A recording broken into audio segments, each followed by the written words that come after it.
पुणे जिल्ह्यातील भोर तालुका हा विविधांगी पर्यटन स्थळांनी नटलेला जिल्हा आहे।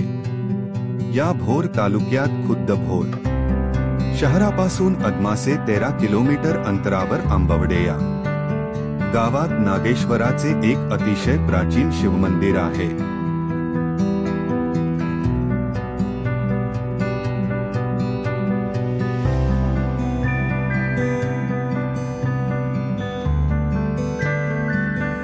नागेश्वर मंदिराचा परिसर म्हणजे निसर्गाने मुक्त हस्ताने केलेली उधळण असून आंबा, चिंच व इतर अनेक जैवविविधतेस चालना देणारी वृक्षराजी या परिसरात दिसून येते।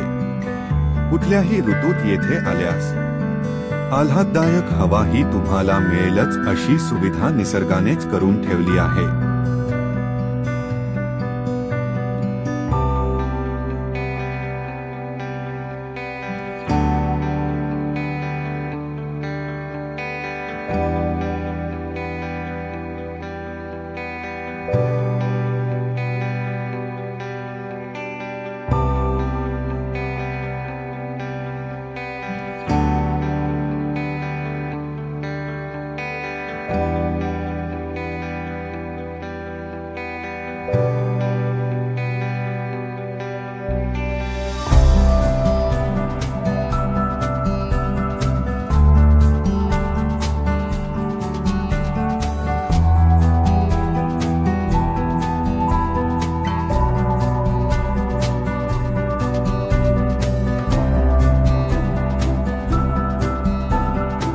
मंदिराच्या पायऱ्या चालून आपण वर येतो तेव्हा समोरच सुंदर अशा नंदीचे दर्शन होते।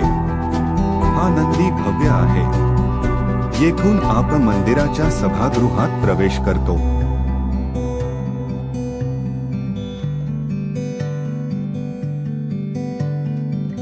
गर्भगृह अतिशय ऐसपैस असून एखाद्या धार्मिक कार्यप्रसंगी 8 ते 10 लोक बसू शकतील एवढे ते मोठे आहे। मधोमध नागेश्वराचे लिंग असून बाजूच्या पाषाणी भिंतींमध्ये काही कोनाडे आहेत। लिंगाच्या मागे असलेल्या कोनाड्यात मूर्ती आहे।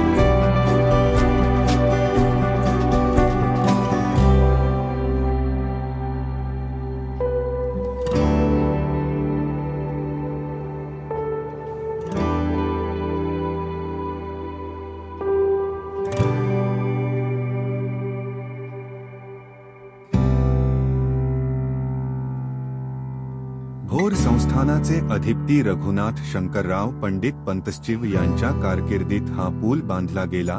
जिजीसाहेब या रघुनाथराव यांच्या मातोश्री जिजीसाहेब यांच्या निधनानंतर त्यांचे यथोचित स्मारक व्हावे याकरिता हा पूल बांधण्यात आला। 1937 साली पुलाच्या स्मारकशिलेच्या फलकाचा उद्घाटन समारंभ मिरजचे संस्थानिक गंगाधरराव पटवर्धन यांच्या हस्ते करण्यात आले। यासाठी त्यावेळी 10,000 रुपये खर्च झाला। कान्होजी जेधे यांचा वाडा असलेले कारी गाव पुण्याहून कापूर होळमार्ग 60 किमी तर भोरवरून 15 किमी अंतरावर आहे।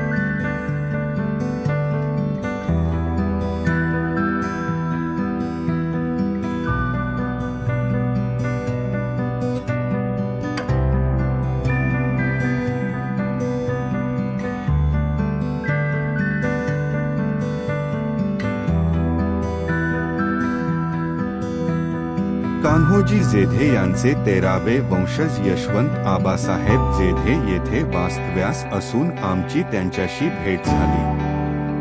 शासन व पुरातत्व विभागाच्या सहाय्याने या वाड्याची मूळ रचना कायम ठेवत नूतनीकरण करण्यात आले आहे।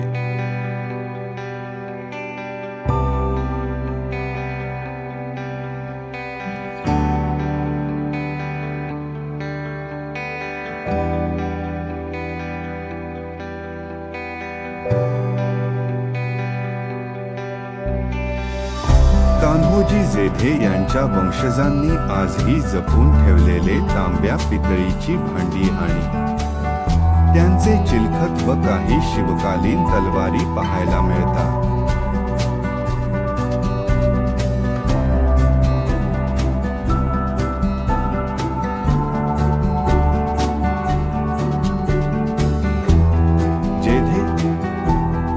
पितळीचे देवघर व त्यात असलेले पितळी देव व मूर्ती पाहायला मिळतात. जेधे वंशजांकडून महाराष्ट्राला मिळालेली सर्वात मोठी देणगी आहे. या ऐतिहासिक साधनामुळे शिवकालीन महाराष्ट्राचा संगतवार इतिहास मांडण्यास चांगलीच मदत झाली.